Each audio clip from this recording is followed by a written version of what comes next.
General बातें क्या है माय डियर? जनरल बात ये है कि जो मेरी स्ट्रेस होती है वो बेसिकली दो तरह की होती है। स्ट्रेस जो होगी वो मेरी दो तरह की होगी। कौन कौन सी? Now stress generally are of two types. ठीक है, कौन कौन सी टाइप की हो सकती है देख लेते हैं हम उसको। Now stress is are of second two types. कौन कौन से टाइप होते हैं उसको मैं भी बता देता हूं। क्लियर है?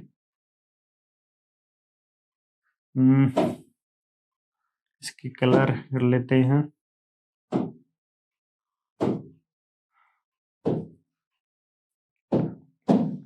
ठीक है, चलो स्ट्रेस को दो टाइप होते हैं। कौन कौन से टाइप होते हैं?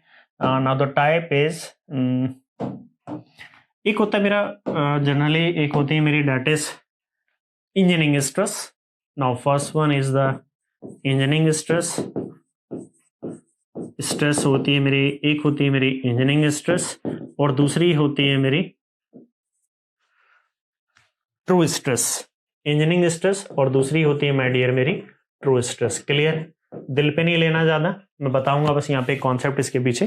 कभी कभी आप एग्जाम में ये आपके क्वेश्चन पूछ सकते हैं इनके ऊपर। ठीक है, ये इंटरव्यू में कुछ क्वेश्चंस कर सकते हैं आप। तो इंजीनियरिंग स्ट्रेसेस क्या होती है? ठीक है, इंजीनियरिंग स्ट्रेसेस को मैं डिस्कस करूंगा। तो इंजीनियरिंग स्ट्रेसेस का एक और नाम है, इसी को इंजीनियरिंग स्ट्रेसेस को माय डियर हम बोलते हैं नॉमिनल स्ट्रेसेस। इंजीनियरिंग स्ट्रेसेस को हम नॉमिनल स्ट्रेसेस भी बोल देते हैं। क्लियर है? नॉमिनल स्ट्रेसेस भी बोल देते हैं।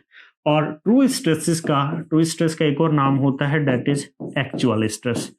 Date is actual stress. Clear है? ट्रू स्ट्रेस बोल लो या फिर एक्चुअल स्ट्रेस बोल लो। ठीक है, इंजीनियरिंग स्ट्रेस होगा, इंजीनियरिंग स्ट्रेस को जनरली हम सिग्मा नॉट से रिप्रेजेंट करेंगे और एक्चुअल स्ट्रेस को हम जनरली रिप्रेजेंट करते हैं सिग्मा ए से। क्लियर है? ट्रू स्ट्रेस या एक्चुअल स्ट्रेस को सिग्मा ए से रिप्रेजेंट करते हैं। Sigma is the Greek word, मैंने बताया था।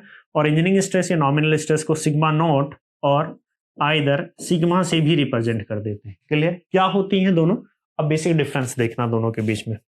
क्लियर? चलो देखते हैं। मान लो बेटा ये मेरी बॉडी थी। ठीक है, ये मेरी बॉडी थी। अब इस बॉडी पे,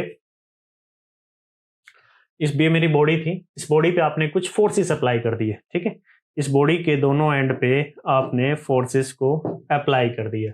ठीक है, एक फोर्स आपने ये अप्लाई किया यहाँ पे। ठीक है, और दूसरा फोर्सेस आपने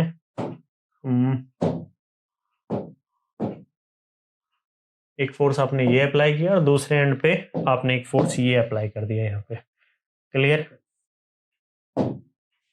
ये थोड़ा गलत हो गया, एक मिनट। एक फोर्स आपने ये अप्लाई कर दिया। क्लियर? इस बॉडी के दोनों एंड पे आपने कुछ फोर्सेस को अप्लाई कर दिया। क्लियर है? चलो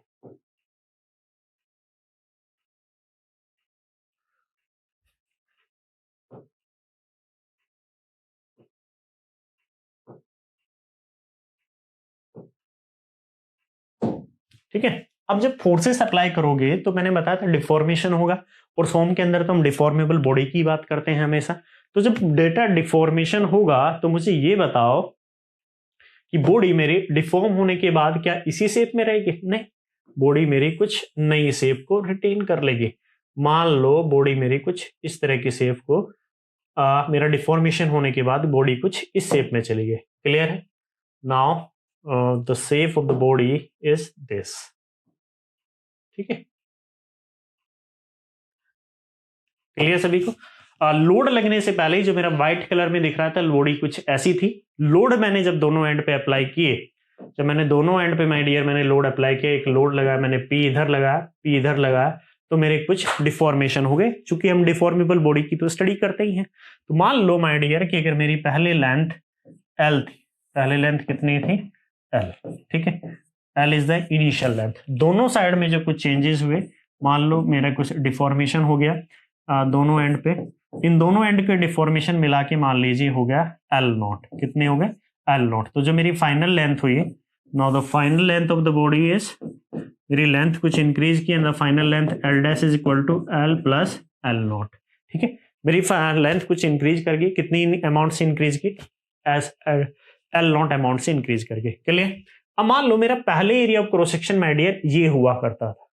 पहले एरिया ऑफ क्रॉस सेक्शन मेरा इतना हुआ करता था, यही था ना एरिया ऑफ क्रॉस सेक्शन पहले। ठीक है, कितना था मान लो, पहले initial area of cross section मान लिया मैंने A, initial area of cross section कितना मान लिया मैंने, ए मान लिया।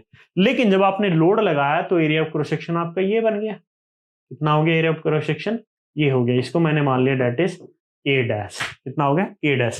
कितनी अमाउंट से डिक्रीज किया, अगर मैं अमाउंट की बात करूं तो बेटा इधर से ये वाला पार्ट और इधर से ये वाला पार्ट मेरा डिक्रीज कर गया। दोनों पार्ट मैंने मान लीजिए my dear A nought decrease कर गया, इन दोनों को मिला के कितना डिक्रीज किया, ए नॉट। कितना डिक्रीज किया, ए नॉट। तो मैं यहां से ये कह सकता हूं कि ए डैश जो नया एरिया होगा वो total area of cross section A minus कितना डिफॉर्म हुआ, इन ये दोनों डिफॉर्मेशन में कितने थे, A naught minus A naught. Clear है। अब मैं जब स्ट्रेस निकाल रहा था किसी भी पर्टिकुलर सेक्शन पे, ये मैंने सेक्शन लिया था एक्स एक्स, तो किस बॉडी पे डिफॉर्मेशन निकाला बेटा, अब बॉडी डिफॉर्म होने के बाद क्या बन गई, ये बॉडी नंबर 2, पहले मेरी बॉडी 1 हुआ करती थी, अब डिफॉर्म होने के बाद वो मेरी छोटे वाली बॉडी बन गई बॉडी नंबर 2।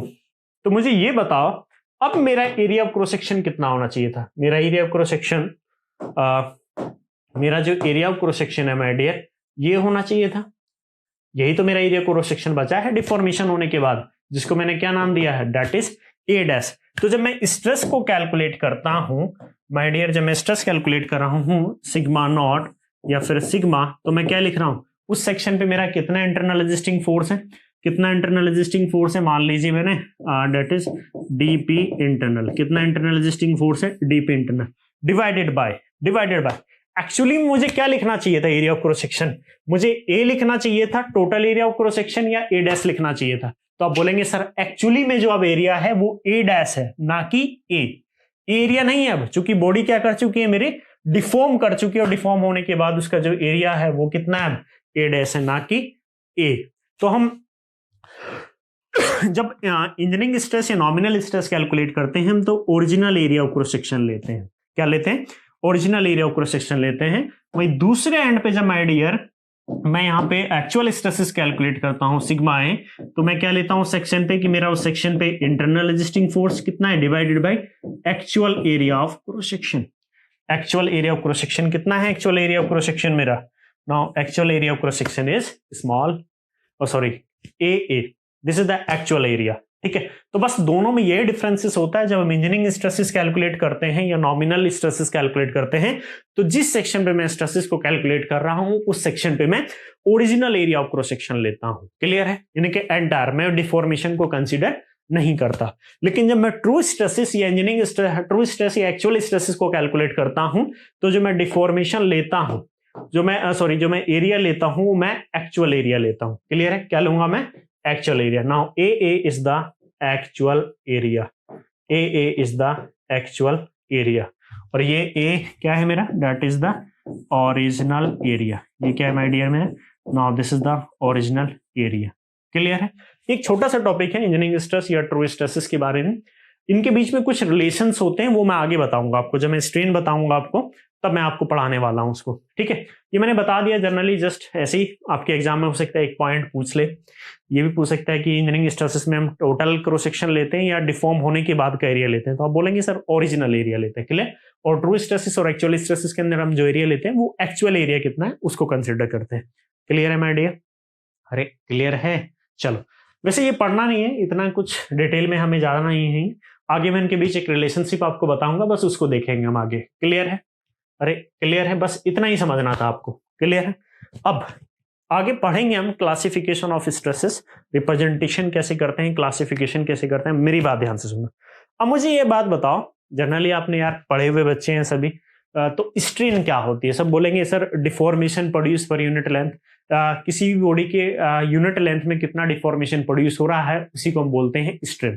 क्लियर है इतना, तो मुझे ये बताओ, ये बॉडी है, ये बॉडी थी, इस बॉडी के दोनों एंड पे आपने कुछ फोर्स अप्लाई कर दिया, क्या कर दिया, फोर्स अप्लाई कर दिया। तो मुझे ये बताओ बॉडी में क्या है, जैसे ही फोर्स अप्लाई किया डिफॉर्मेशन आया, बॉडी में जब आपने दोनों एंड पे फोर्स को अप्लाई किया तो क्या आया, डिफॉर्मेशन आया।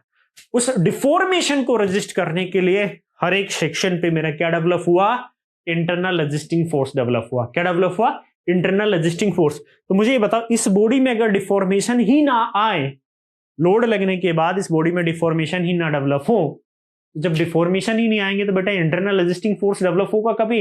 आंसर विल बी नो, कभी भी डेवलप नहीं हो सकता। इसका मतलब माय डियर, बॉडी में डिफॉर्मेशन आया, डिफॉर्मेशन का मतलब है स्ट्रेन पहले आया, उस स्ट्रेन की वजह से, उस स्ट्रेन को रोकने के लिए, उस डिफॉर्मेशन को रोकने के लिए बॉडी के हर एक सेक्शन पे क्या डेवलप हुआ?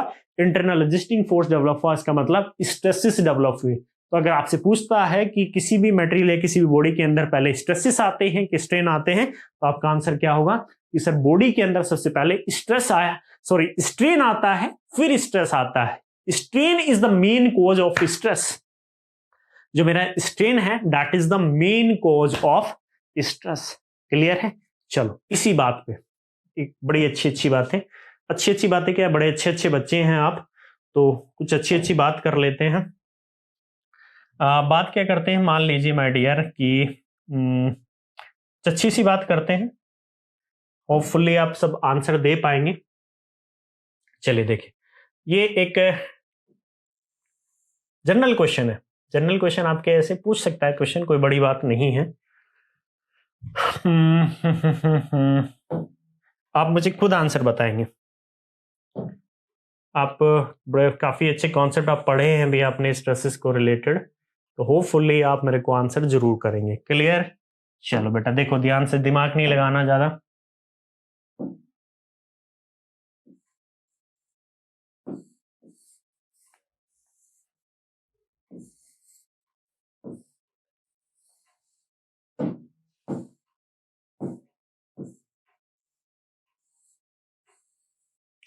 कुछ ज्यादा ही घूम गया, 1 मिनट में इसको डिलीट कर देता हूँ।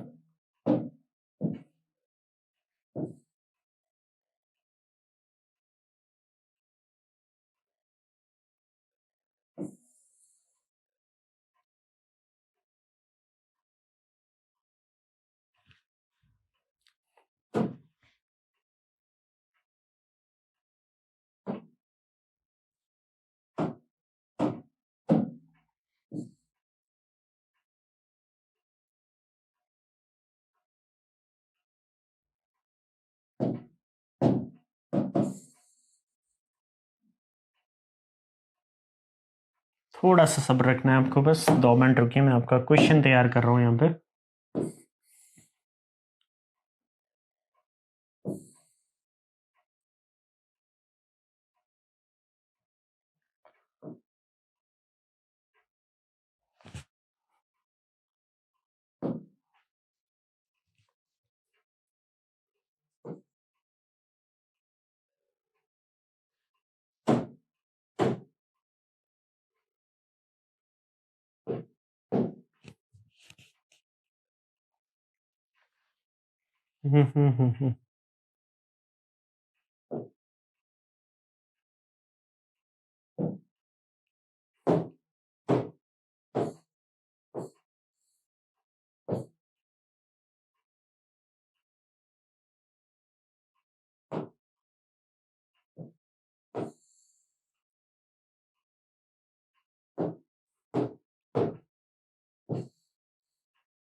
हम्म।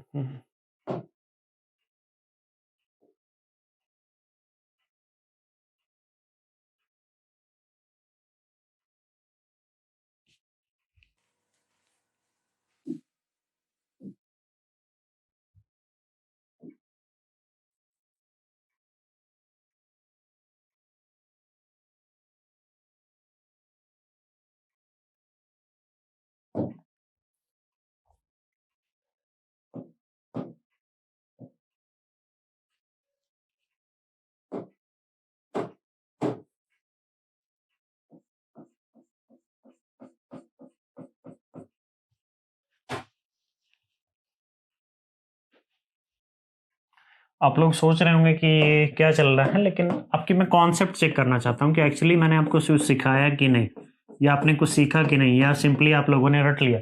अगर आपने ये आंसर कर दिया माय डियर, तो इसका मतलब है कि आपको स्ट्रेसेस के कॉन्सेप्ट क्लियर हो गए। क्लियर है? चलो, अब मेरा अरेंजमेंट तैयार है, ठीक है? ध्यान से सुनना मेरी बातों को। एग्जाम में पूछ सकता है इस तरह के क्वेश्चन, ये इंटरव्यू में पूछ लेगा। आपकी देखो एक छोटा सा टॉपिक है स्ट्रेसेस, आपको समझ में आया या आपने रटा है simply force, internal resisting force divide by area. अब देखते हैं, चेक करते हैं। बेटा दो बॉडी है मेरी, ठीक है? मेरी कुछ दो बॉडी हैं। कौन कौन सी आपको दिख रही है स्क्रीन पे? This is the body number 1 and this is body number 2। या दो मटेरियल ले लो, एक ही बात है। Now this is the material number 2 and this is material number 1, ठीक है? ये मेरा मटेरियल नंबर 1 है। Clear? Now this is the material number 1, ये मेरा मटेरियल नंबर 1। क्लियर? अब बॉडी नंबर 1 है, बॉडी नंबर 2 क्या है?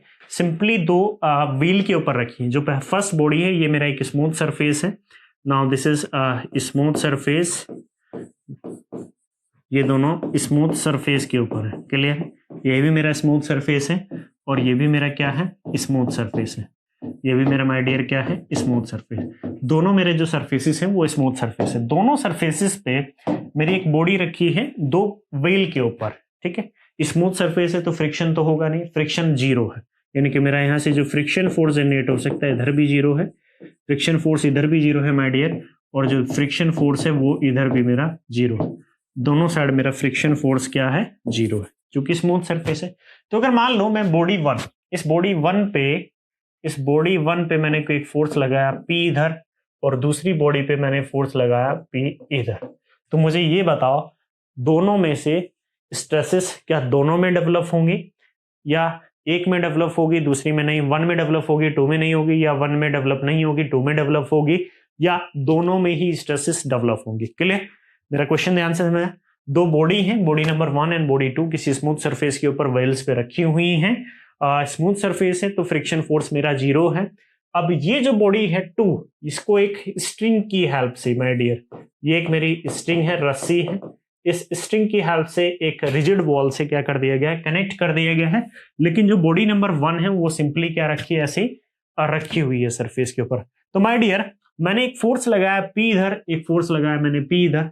तो मुझे ये बताओ जब मैं सेकंड वाली बॉडी में फोर्स लगाता हूं, सेकंड वाली बॉडी है इस पे मैं फोर्स लगा रहा हूं, अब मुझे ये बताओ जो फोर्स आप लगाएंगे, ध्यान से सुनना मेरी बातों को, जब आप फोर्स लगाएंगे तो क्या ये स्ट्रिंग इस बॉडी को डिफॉर्म होने के लिए परमिट करेगी?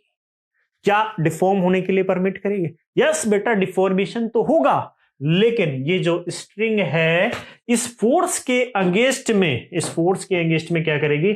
एक रेजिस्टिंग फोर्स को डेवलप करेगी। क्या करेगी?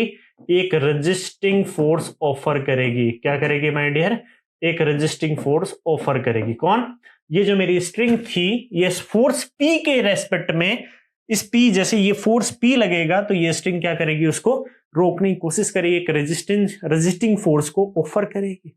और जहां रेजिस्टिंग फोर्स होगा वहां डिफॉर्मेशन तो होगी।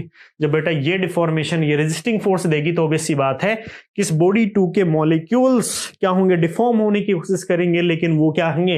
हर एक सेक्शंस पे उसको इंटरनल रेजिस्टेंस भी देखने को मिलेगा, यानी कि इसमें मेरा स्ट्रेसेस एग्जिस्ट करेगा, सिग्मा यानी कि P internal divided by area of cross section.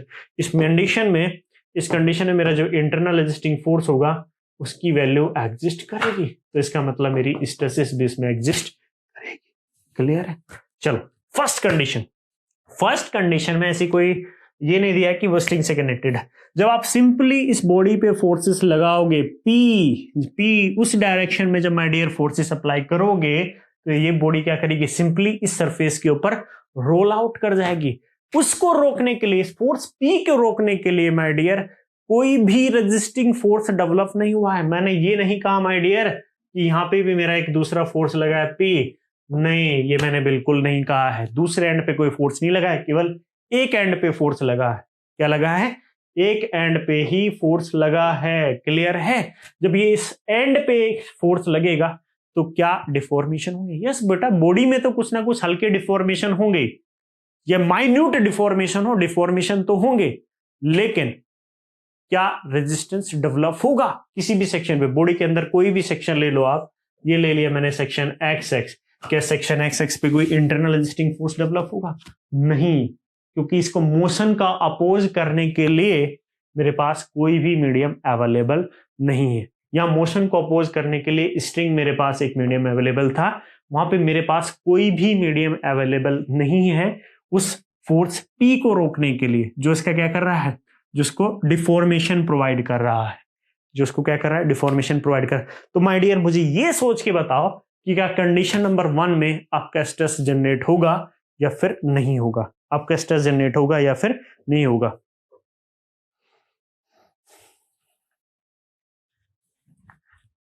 क्या होगा? स्ट्रेस जनरेट होगा कि नहीं?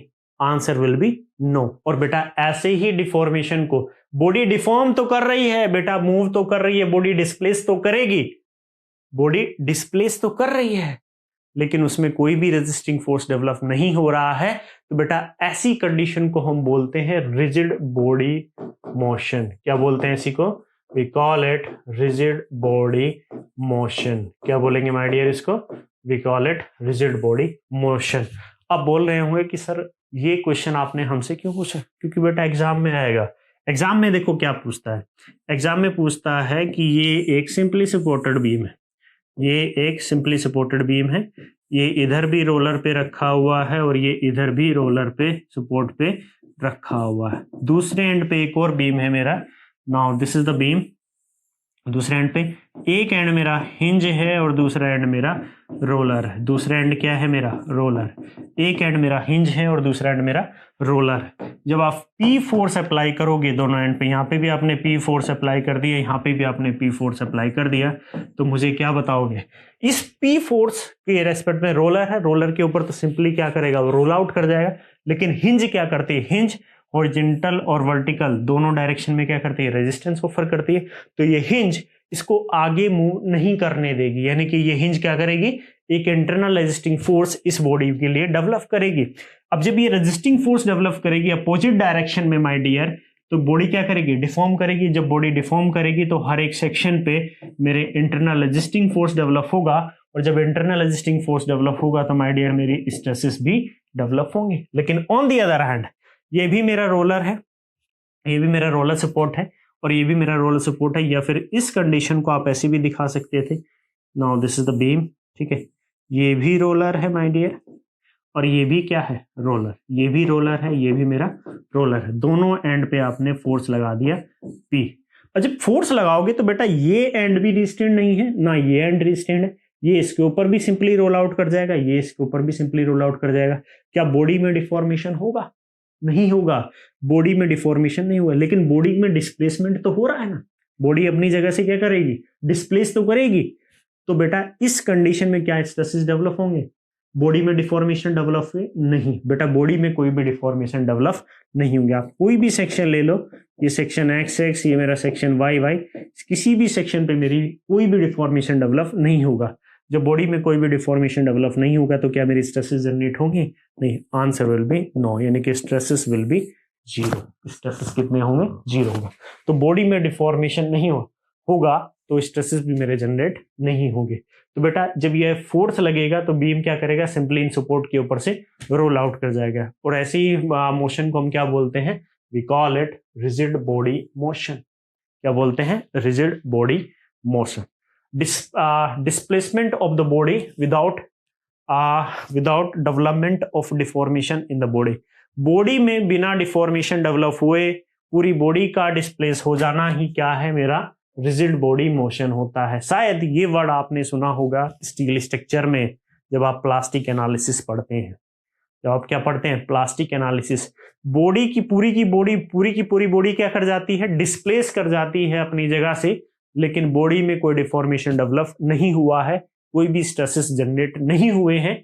ऐसी ही मोशन को हम क्या बोलते हैं? रिजिड बॉडी मोशन बोलते हैं। क्लियर है? ये क्वेश्चन होपफुली आपके एग्जाम में भी पूछ सकता है कि सिंपली रोल सपोर्ट्स पे रखी है, रोलर सपोर्ट पे, तो क्या स्ट्रेसेस जनरेट होगी किसी भी सेक्शन पे? तो आंसर विल बी नो, मेरी कोई भी स्ट्रेसेस डेवलप नहीं होगी। स्ट्रेसेस क्या होंगी, हमेशा हर एक सेक्शन पे 0 होगी। ऑन दी अदर हैंड इसमें क्यों डेवलप हो रही है स्ट्रेस, बेटा ये जो मेरी रोलर सपोर्ट है ये हिंज है, ये हिंज क्या करेगा, इसके लिए रेजिस्टेंस डेवलप करेगा, लेकिन ये फोर्स तो कंटिन्यू लगा हुआ है ना। जब ये फोर्स कंटिन्यू लगा हुआ है तो बॉडी में क्या होंगे मेरे, डिफॉर्मेशन होंगे, और डिफॉर्मेशन को रोकने के लिए हर एक सेक्शन पे मेरा रजिस्टिंग फोर्स डेवलप होगा। क्या डेवलप होगा मेरा, there will be resisting force, और जहां रजिस्टिंग फोर्स होगा वहां तो स्ट्रेसेस डेवलप होंगे ही। क्लियर है सभी को, क्लियर सभी को, चलो होपफुली आपको समझ में आया होगा। ये थोड़ा इंट्रोडक्टरी पार्ट था। सबसे पहले मैंने सॉल्व मैं पढ़ा यहाँ पे सॉम क्या होता है, उसके बाद में बेसिक्स पढ़ा, स्ट्रेसेस क्या होते हैं, ठीक है, स्ट्रेसेस के टाइप्स मैंने बताए। क्लियर है सभी को, बेसिक्स जो स्ट्रेस का मेरा कॉन्सेप्ट था वो सब हमने डील कर लिया। नाउ इस लेक्चर में यहाँ तक ही कंटिन्यू करते हैं। नेक्स्ट लेक्चर में पढ़ेंगे हम क्लासिफिकेशन ऑफ स्ट्रेसेस, स्ट्रेसेस को कैसे क्लासिफाई करते हैं, ठीक है। होपफुली आपको समझ में आया होगा सभी को। अगर किसी को कोई भी डाउट है फिर भी तो यू कैन मैसेज मी, आप मैसेज कर सकते हैं ऐप में, वहां पे मैसेज कर दीजिए वहां पे चैट बॉक्स में जाके, तो वहां पे आपका क्वेरी क्लियर हो जाएगी। क्लियर है सभी को, चलिए ओके, थैंक यू।